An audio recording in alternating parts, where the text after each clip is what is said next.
A paz do Senhor, nessa segunda lição de 2021, nós vamos estudar a atuação do Espírito Santo no plano de redenção.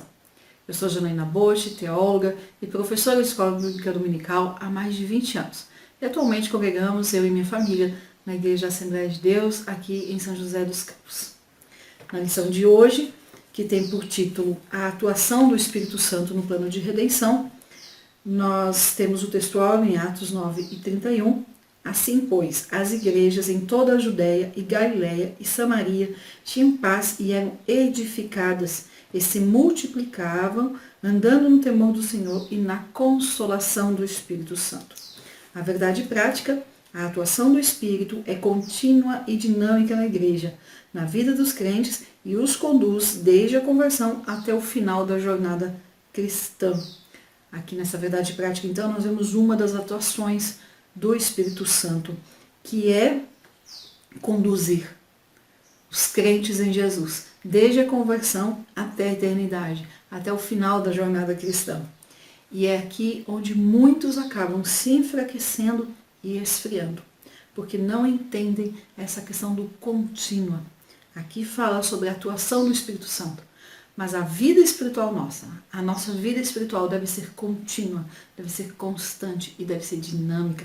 Nós devemos sim desenvolver disciplinas espirituais, como oração, leitura da Bíblia e o jejum e consagração.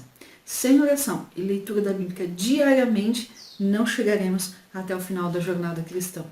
Não é aquela situação onde oramos quando temos vontade, lemos a Bíblia quando temos vontade. Não. A vida espiritual precisa de ser cuidada todos os dias. Ela requer continuidade. Ela requer que diariamente nós cumpramos ali com algumas disciplinas. E desenvolvendo essa vida espiritual contínua, então sim, teremos a presença do Espírito Santo, a atuação dele de forma contínua e dinâmica na vida coletiva da igreja e na nossa vida também de forma individual, nos ajudando nessa jornada. A leitura bíblica em classes é em João, capítulo 16, dos versículos 7 ao 13. Nessa aula, então, vamos estudar a atuação do Espírito Santo no plano divino de redenção, como eu falei.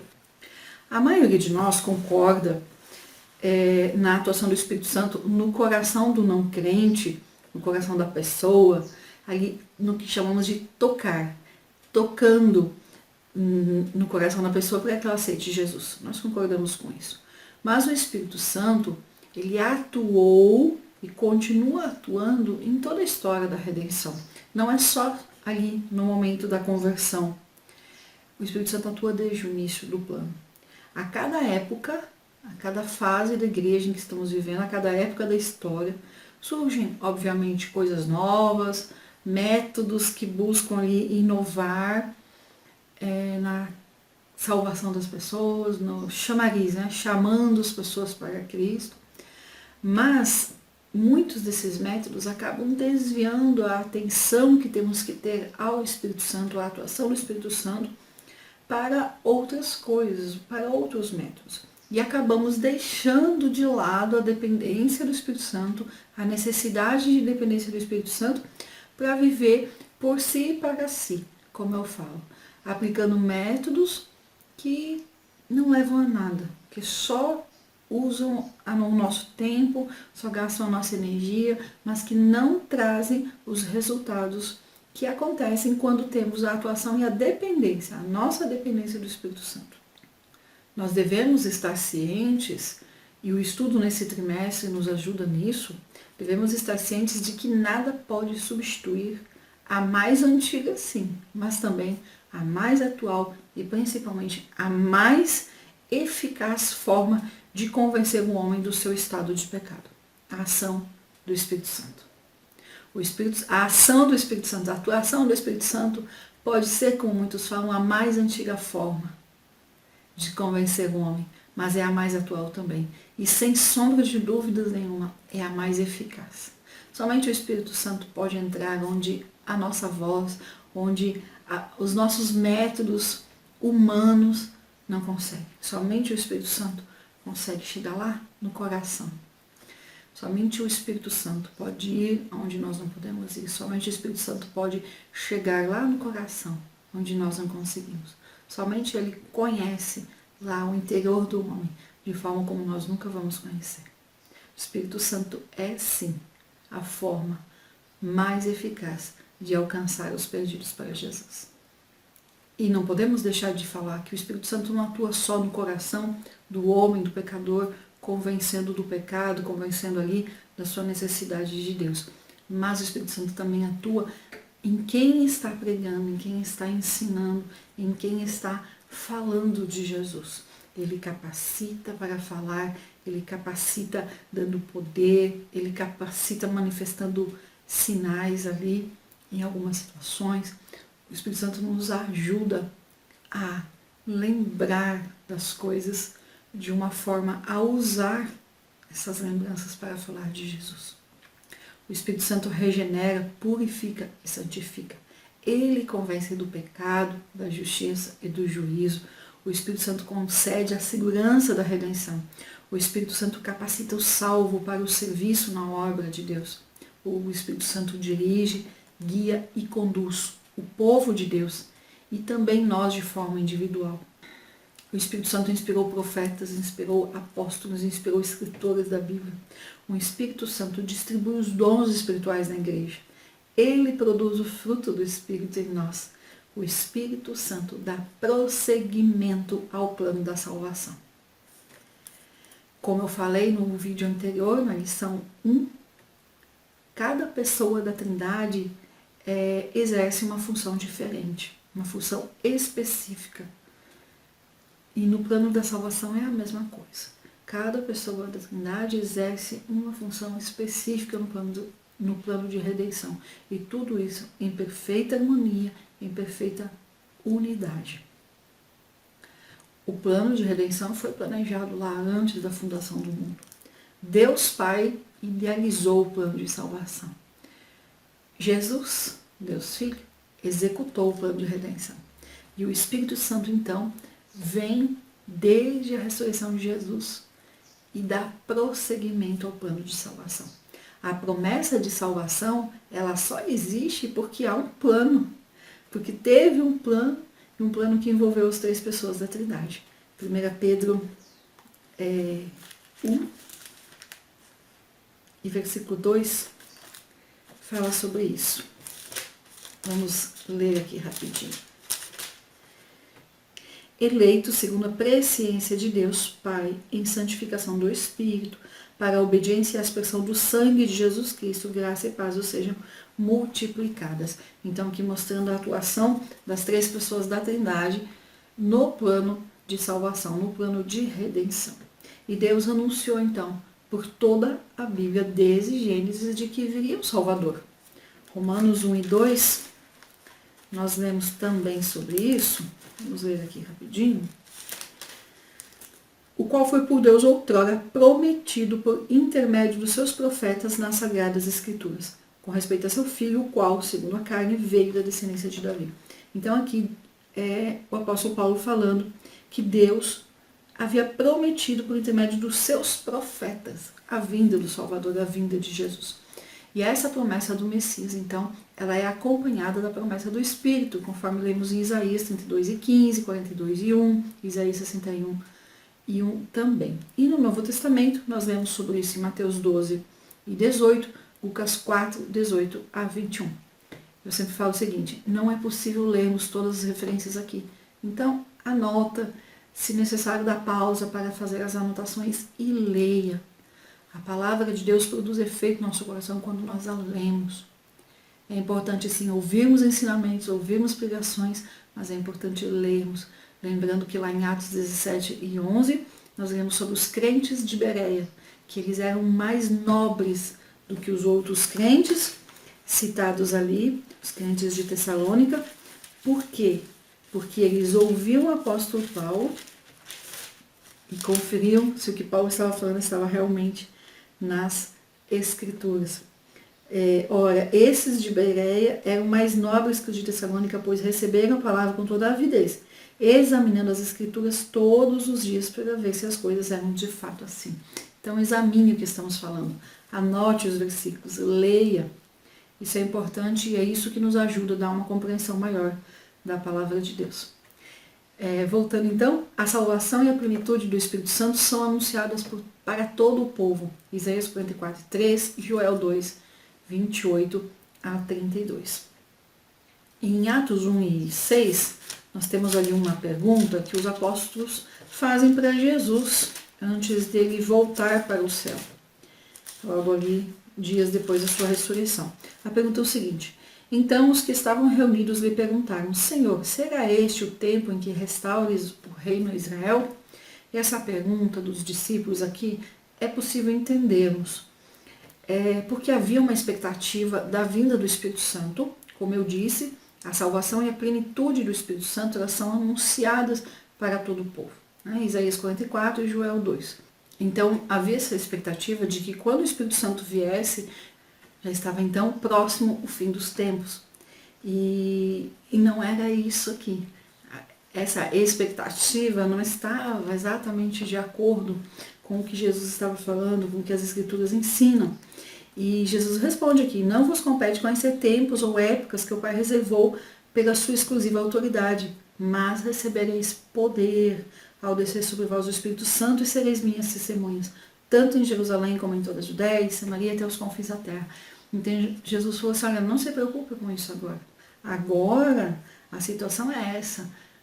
O Espírito Santo descerá sobre vós e vocês serão revestidos, vocês receberão poder do alto para serem minhas testemunhas. Ou seja, era necessário descer o Espírito Santo, ter esse revestimento de poder para que eles fossem testemunhas plenas do Evangelho da cruz e divulgassem isso por toda a terra, até os confins da terra.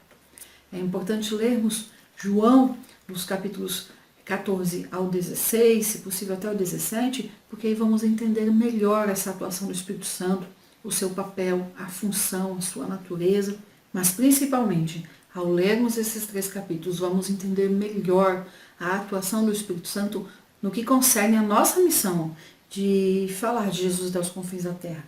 Essa parte que eu estou citando está aqui na leitura bíblica em classe, que é João 16, e os versículos 8, 9, 10 e 11, que é essa atuação do Espírito Santo em relação ao mundo, esse relacionamento dele com o mundo, que é de convencer o mundo do pecado, da justiça e do juízo.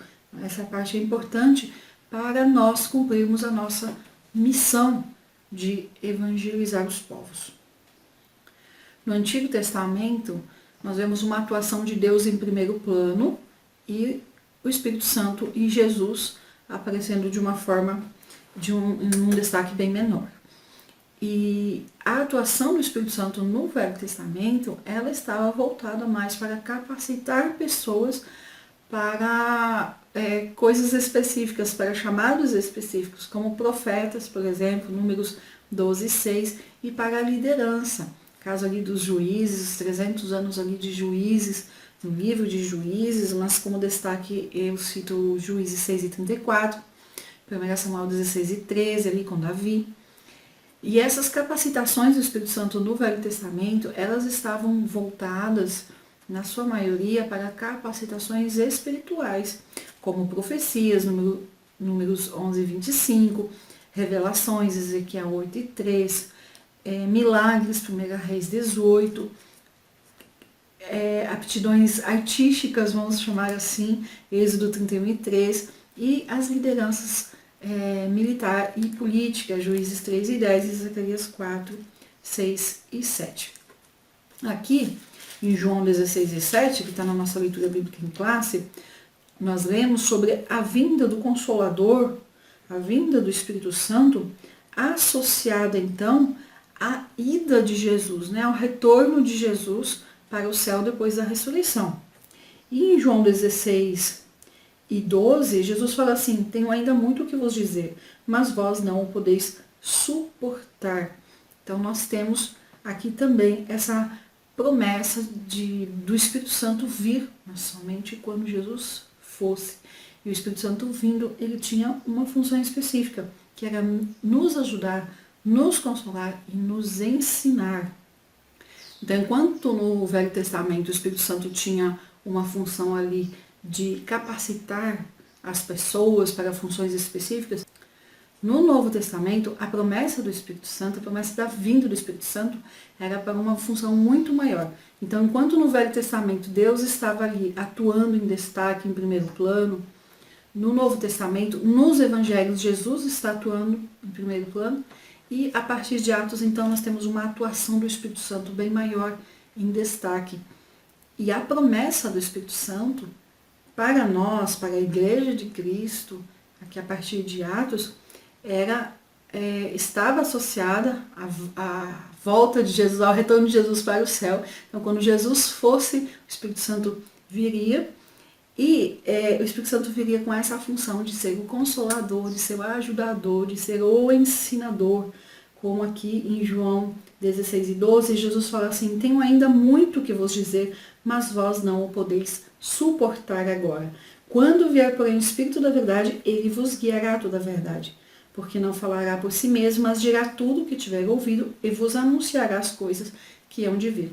Então, o Espírito Santo viria para nos ajudar, para nos ensinar, para nos capacitar também para pregar o Evangelho. Então, o que ele fazia no Velho Testamento, de capacitar as pessoas, no Novo Testamento, isso seria muito maior. Essa função de capacitar cresceu, né? Se tornou, então, um dos destaques aqui do Novo Testamento. A necessidade de capacitação do Espírito Santo para nós cumprirmos com a nossa missão, com o nosso ID. E o que significa promessa, então? Promessa é esperança baseada em algo concreto e aparente. E a vinda do Espírito Santo era uma promessa que se tornou realidade na vida da igreja. A promessa do Espírito Santo, então, foi concretizada na Bíblia e ao longo da história da igreja. E eu falo o seguinte: a promessa do Espírito Santo na minha vida já se concretizou. E na sua? É real essa promessa? Já aconteceu? O Espírito Santo habita em todo crente, sim. Lemos isso em 1 Coríntios 13:17, 6:19. É promessa isso. Está em Isaías 44:3, Joel 2:28-30. Mas ele habita em todo crente que realmente serve a Jesus, que realmente busca Deus, que tem uma vida espiritual ativa. Nós estamos tendo essa vida? Essa promessa do Espírito Santo já se concretizou nas nossas vidas? Essa é a pergunta que nós precisamos fazer. Em 2 Pedro, versículo 19-21, nós lemos o seguinte: temos, assim, tanto mais confirmada a palavra profética, e fazeis bem em atendê-la, como a uma candeia que brilha em um lugar tenebroso, até que o dia clareie e a estrela da alva nasça em vosso coração, sabendo primeiramente isto, que nenhuma profecia da Escritura provém de particular elucidação, porque nunca jamais qualquer profecia foi dada por vontade humana. Entretanto, homens santos falaram da parte de Deus, movidos pelo Espírito Santo. Então, o tanto que o Espírito Santo inspirou profetas no Velho Testamento, também continua acontecendo aqui no Novo. Só é possível falar uma profecia realmente de Deus pela atuação do Espírito Santo. Então, o Espírito Santo continua inspirando profetas. O Espírito Santo é quem distribui os dons espirituais na igreja conforme o seu querer. 1 Coríntios 12, 4-11. E o Espírito Santo produz em nós o fruto do Espírito. Gálatas 5:22. Então, o Espírito Santo nos capacita para falar de Jesus, para pregar o Evangelho da cruz. O Espírito Santo inspira os profetas, o Espírito Santo distribui os dons espirituais, o Espírito Santo produz em nós o fruto do Espírito. Então, essas são as atuações do Espírito Santo na atualidade. A missão central do Espírito Santo é revelar a Cristo. Então, quando ele nos capacita, quando ele trabalha na nossa vida, é para que nós possamos falar de Jesus com eficácia. Por outro lado, o Espírito Santo é quem vai lá em quem está ouvindo e convence o pecador de que ele precisa de Jesus, de que ele precisa de Deus. A presença e a atuação do Espírito Santo é imprescindível na vida da igreja, na nossa vida. Sem ele, não dá para fazer nada. Sem ele, nós sequer andamos, sequer prosseguimos um dia na caminhada rumo ao céu. Precisamos nos conscientizar dessa dependência, dessa necessidade de depender do Espírito Santo. O Espírito Santo, então, é quem nos consola e quem nos ensina. O Espírito Santo foi enviado em Atos 2 para nos revestir de poder e nos capacitar a cumprir com a nossa missão, como eu disse. E esse nome que o próprio Jesus chama o Espírito Santo, que é de Consolador, que está aqui em João 14,16, e eu rogarei ao Pai, e ele vos dará outro Consolador. Essa palavra Consolador vem do grego, então, Paracletos, e significa o quê? Defensor, advogado, auxiliador, ajudador. Significa exatamente colocar ao lado, chamar ao lado. Então, é uma pessoa para estar aqui, exatamente do nosso lado, nos ajudando a ficar firmes, nos ajudando a prosseguir, nos ajudando a dar mais um passo, nos ajudando, nos auxiliando naquilo que estamos precisando espiritualmente. Essa palavra, ela aparece 5 vezes só no Novo Testamento. Uma vez se refere a Jesus, lá em 1 João 2:1. E lá a palavra Paracletos, então, é traduzida como advogado, colocando Jesus, então, como nosso advogado. Mas a função para o Espírito Santo não é de advogado, essa é de Jesus. A função do Espírito Santo é aquela pessoa que nos ajuda, que nos ensina a falar com o advogado, pensando aí em termos jurídicos. As outras 4 vezes que essa palavra aparece, então, se refere ao Espírito Santo, que está em João 14,16, esse versículo que eu li, João 14,26, 15,26 e João 16:7. Exatamente nos 3 capítulos que eu sempre falo para ler, para ter um entendimento melhor do Espírito Santo. O Espírito Santo também tem uma função, então, de ensinador. Quando Jesus fala aqui outro Consolador, ele está falando da mesma substância que ele, em glória, poder e majestade, como falamos na lição 1. Mas aqui Jesus fala o seguinte, no versículo 26 do capítulo 14. Mas o Consolador, o Espírito Santo, a quem o Pai enviará em meu nome, esse vos ensinará todas as coisas. E vos fará lembrar de tudo que vos tenho dito. Então o Espírito Santo vem para nos ensinar as coisas e também para nos lembrar. E o Espírito Santo só pode lembrar daquilo que eu já vi, daquilo que eu ouvi, daquilo que eu aprendi, daquilo que eu li. Se eu não ler, se eu não ouvir, se eu não aprender, não terá o que o Espírito Santo me ajudar a lembrar. 1 Coríntios 2:13, também uma referência sobre esse assunto.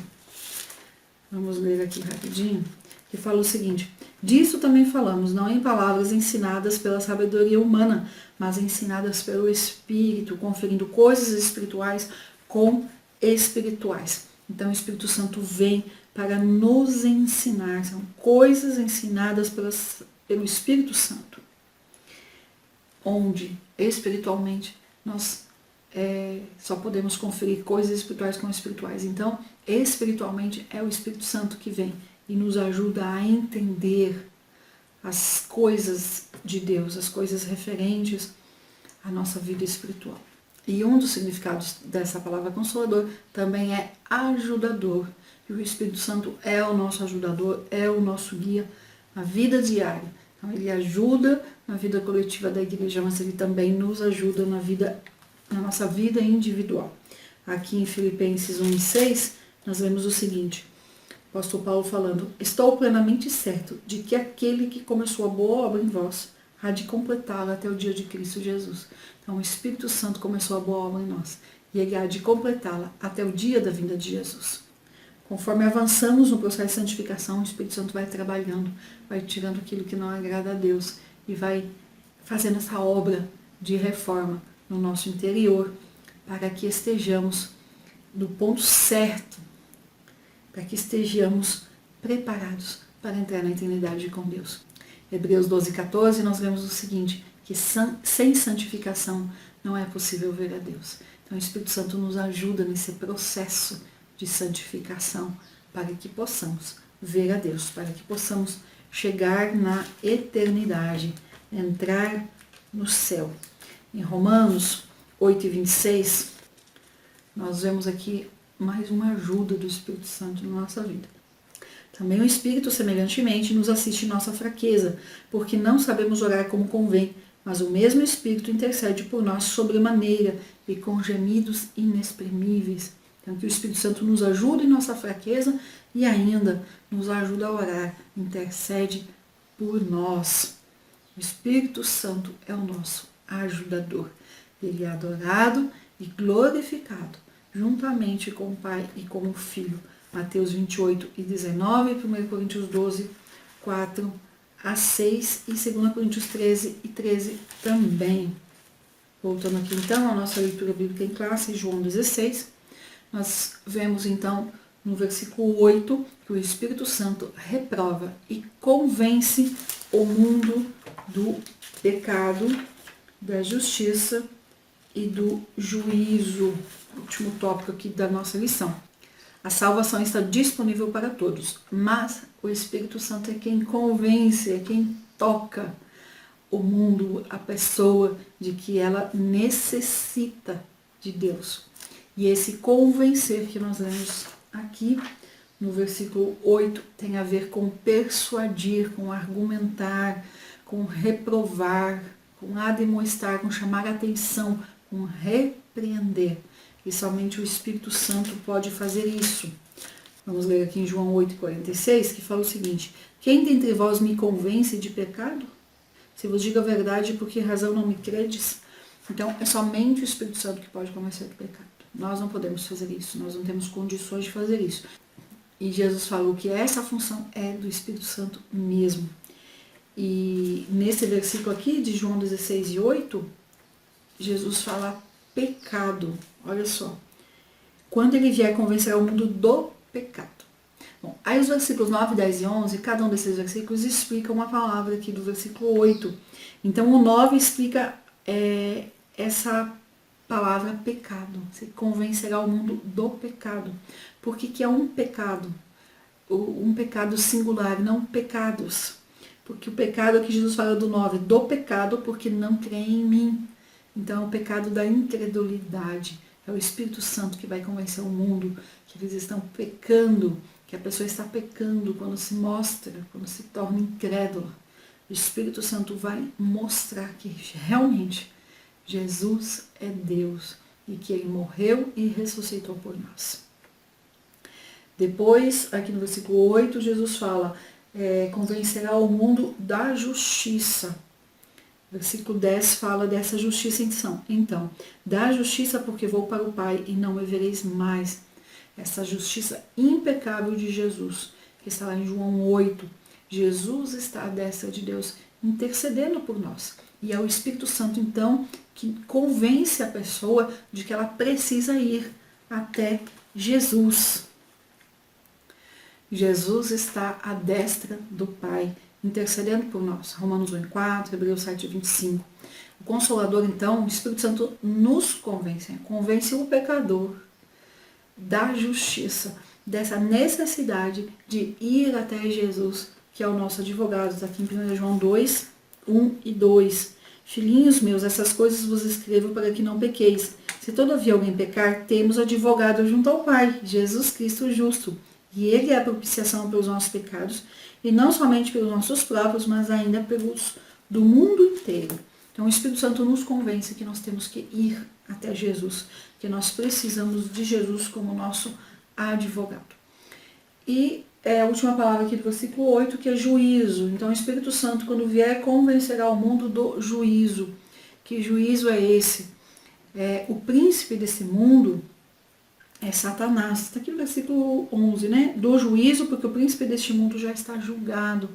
Então, o príncipe deste mundo é Satanás, derrotado com a vitória de Jesus no Calvário, João 12, 31 e 33 e 14 e 30. Esse juízo aqui se refere, então, ao julgamento dos nossos pecados na cruz do Calvário e, ao mesmo tempo, ao julgamento de Satanás, que já foi vencido por Jesus, como eu disse. Romanos 10, 9 e 10 fala sobre isso, 1 Coríntios 12 e 13, Ezequiel 18 e 31. Veja, aqui em 1 Coríntios 12 e 3, fala o seguinte, vamos ver esse versículo. Por isso, vos faço compreender que ninguém que fala pelo Espírito de Deus afirma anátema Jesus. Por outro lado, ninguém pode dizer Senhor Jesus senão pelo Espírito Santo. Então, nós vemos aqui que para falar Jesus é Senhor, nós precisamos do Espírito Santo na nossa vida. É somente pela atuação do Espírito Santo que podemos falar que Jesus é Senhor da minha vida. Muitos podem dizer Jesus é Senhor, mas vai sair da boca para fora. Viver isso, para viver Jesus é Senhor, somente com a atuação do Espírito Santo. Então, o diabo ele luta numa batalha já perdida por ele, mas ele luta porque ele quer derrubar mais gente. Ele não quer ir sozinho. Ele quer mais gente, ele quer companhia. Por isso que ele luta para derrubar as pessoas, para derrubar os crentes. Mas a nossa parte, né, os nossos pecados, eles já foram julgados e Jesus já deu ali o veredicto na cruz. Estamos perdoados. Para Satanás também já teve o juízo ali. Ele perdeu, embora ele continue lutando, mas ele está lutando numa batalha perdida. O Espírito Santo atua na igreja de forma coletiva, mas também atua nas nossas vidas de forma individual, de forma a guiar-nos para a eternidade, a nos conduzir, nos ajudar, nos capacitando, nos consolando, nos auxiliando para que possamos caminhar no processo de santificação. Mas o Espírito Santo também atua no processo de salvação. É Ele que dá prosseguimento, convencendo o mundo do pecado, da justiça e do juízo. A Bíblia nos mostra o Espírito Santo reprovando o pecado, pois Ele é santo. Ele é quem santifica. Em Romanos 15:16 nós lemos sobre isso, que é o Espírito Santo que santifica. E ele nos ajuda, como eu já disse, no processo de santificação. Nós precisamos da atuação, da presença, da doce presença do Espírito Santo na nossa vida. Então, mais uma vez, eu encerro essa aula dizendo, busque a Deus. Busque diariamente a Deus. Leia a palavra de Deus, ore, se consagre. Busque ser cheio do Espírito Santo. Se você ainda não é batizado com o Espírito Santo, busque ser. Busque ser revestimento do alto. Nós precisamos da atuação do Espírito Santo na nossa vida. Nós precisamos da presença do Espírito Santo na nossa vida, nos ajudando a chegar na eternidade. E que Jesus, quando vier, nos encontre cheios do Espírito Santo, trabalhando na obra do Mestre. Espero que essa aula tenha sido uma bênção para você. Tenha uma excelente semana e até o próximo vídeo. Deus abençoe.